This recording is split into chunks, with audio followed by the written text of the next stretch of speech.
the person is involved, then it's difficult.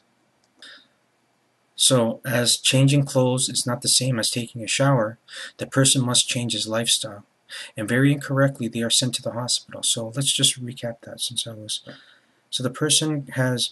So if demonic possessions happen, it might be an archetype meaning that it's an expression of the demon or that demon's energy source. Just like how we explained earlier in the Torah that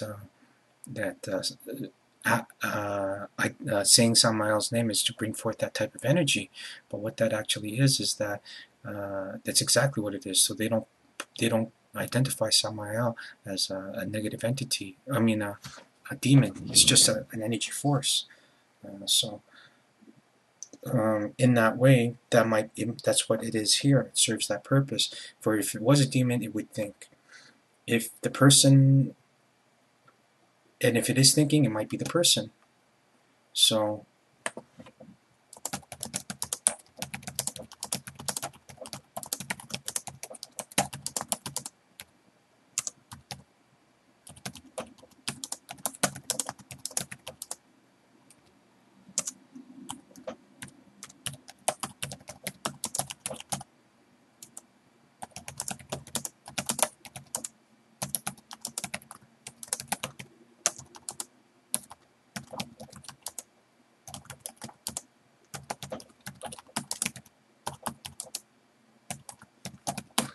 So it might be the person that deceives, or it might be the demon that perceives. If it's the person, it's only at the subconscious level, for they do not know that their negative karma is what is producing all of this craziness. And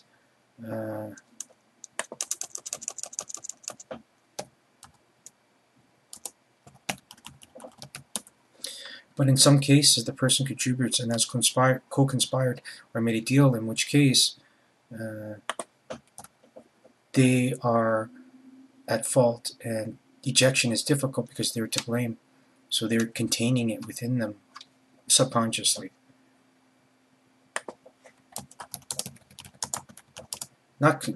They are containing it, but rather shielding it subconsciously.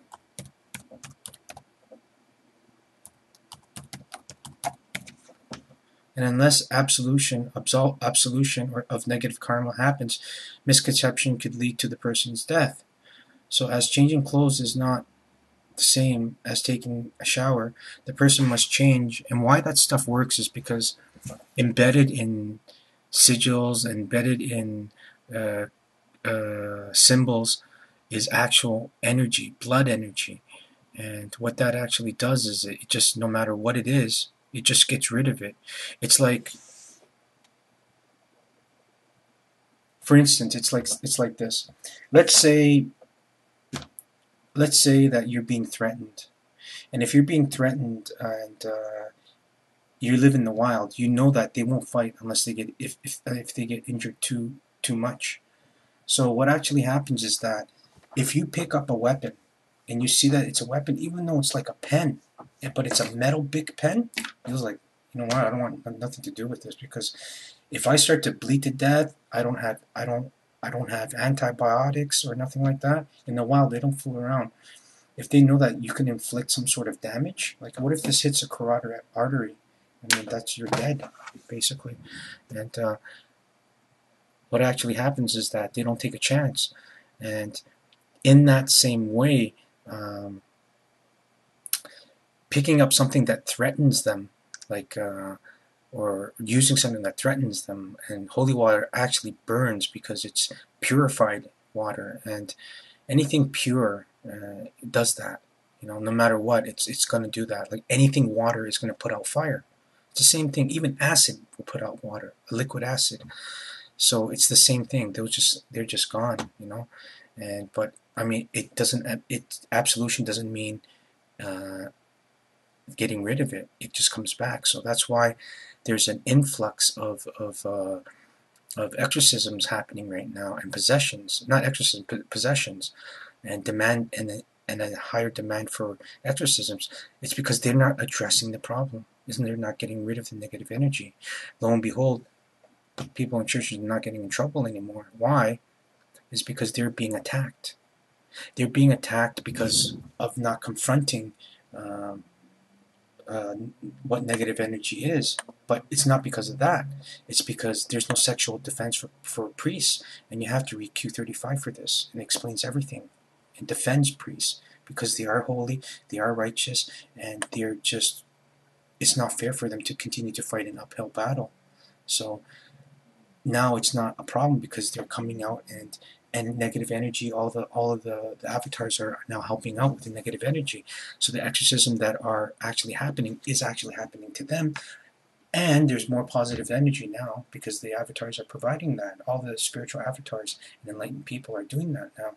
And as we get closer to the precession of equinox, to the Satya Yuga, and the positive side of the state, which is spilling over into this reality right now, things are becoming easier, and there's more positive energy. So those things are not a problem anymore, or less of a problem, but they still have to address a lot of the issues right now for their everyone to come home happy and clean in the sense that there's no more secrets. All the secrets have to be merged now, and all the sciences and lifestyles and well-being and teachings have to be merged into a real systematic type of religion, a religion that controls everything. Science, mathematics, life. It has to address all of these things. I mean, if anything were to come from God, that would be what it is. It would be a manual for everything, not just spiritual this, spiritual that, and this. It's impossible. We're technological, we're scientific, we're sexual, we're physical. Everyone exercises now, you know. We don't like we're not we don't work on farms anymore.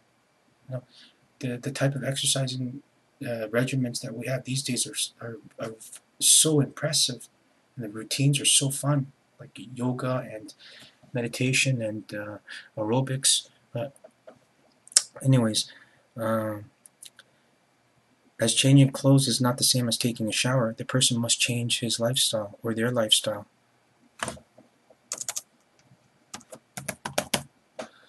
And very incorrectly, they are sent to the hospital, as inhibiting senses does not chase karma away. It just hides it. This is a terrible thing to do.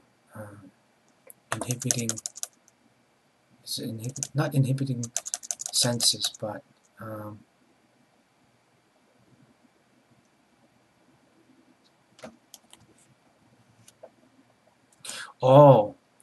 as giving them drugs, as giving them medication.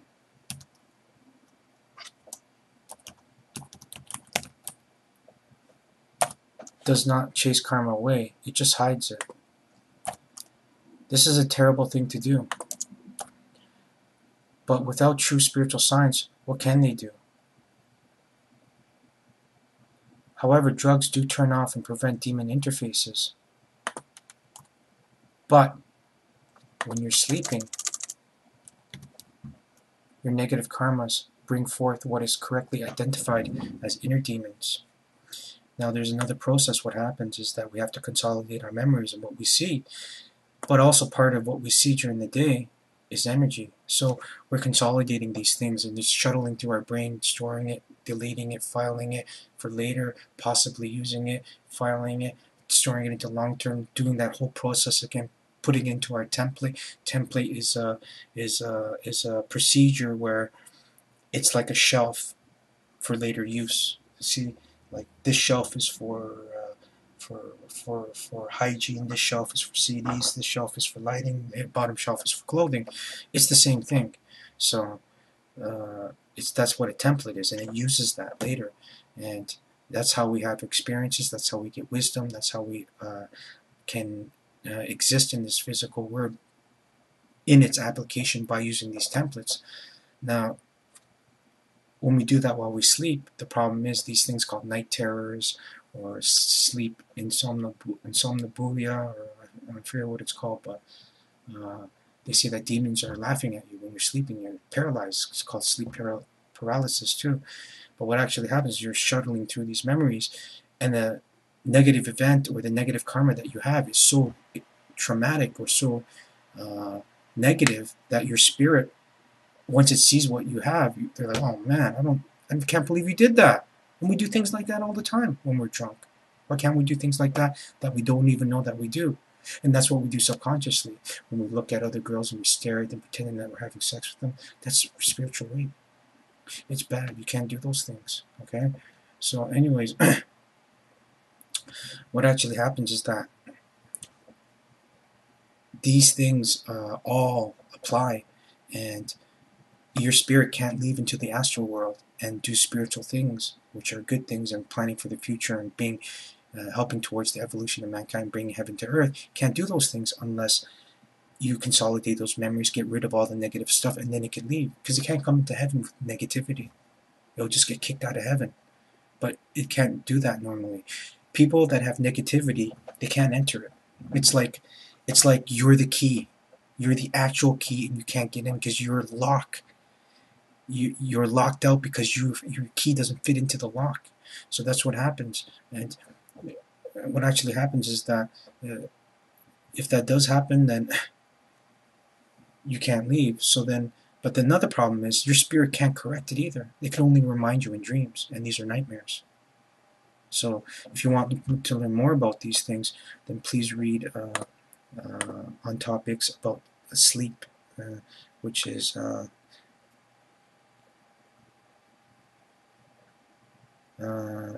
17, Q17, and then you have to really consider to try and read Q5, Q6, Q7, Q8, and negative energy after that, which is Q22, then 23 and 24, and or instead of 22, 23, 24, go 23, 24, then 22, and then you have to go 30, 21, then 31, and then 30, and then 20.